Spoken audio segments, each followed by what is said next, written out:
এবার কি তবে কোহিনূর ফিরে পাবে ভারত?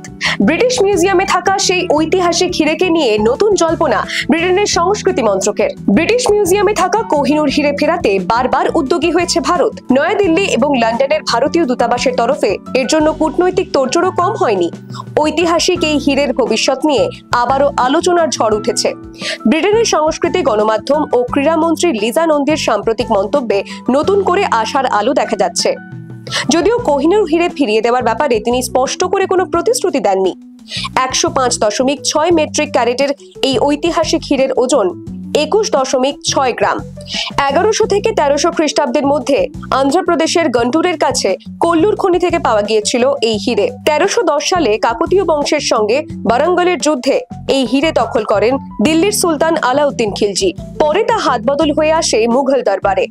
বাবরনামায় উল্লেখ রয়েছে 1526 খ্রিস্টাব্দে পানিপথের যুদ্ধে তা বাবরের দখলে আসে।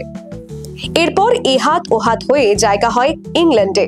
শোনা যায় সেখানকার বেকিংহাম প্রাসাদে দিলীপ সিংহের কাছ থেকে ব্যক্তিগত অনুরোধের মাধ্যমে এই কোহিনূর হিরে উপহার হিসেবে নিয়েছিলেন রানী ভিক্টোরিয়া। যদিও বিষয়টি যে আদ্যন্ত সাজানো ঘটনা ছিল সে কথা বিভিন্ন সময় স্বীকার করেছেন ব্রিটিশ ঐতিহাসিকরাও। এরপরে নিজের রাজমুকুটে কোহিনূর বসিয়েছিলেন রানী ভিক্টোরিয়া। পরবর্তীকালে এই হিরে দেশে ফেরানোর অনেক চেষ্টা করা হয়, কিন্তু তাতে লাভ হয়নি। লিজার কথা অনুযায়ী এই নতুন উদ্যোগ ভারতের দাবিকে নতুন গতি দিতে পারে।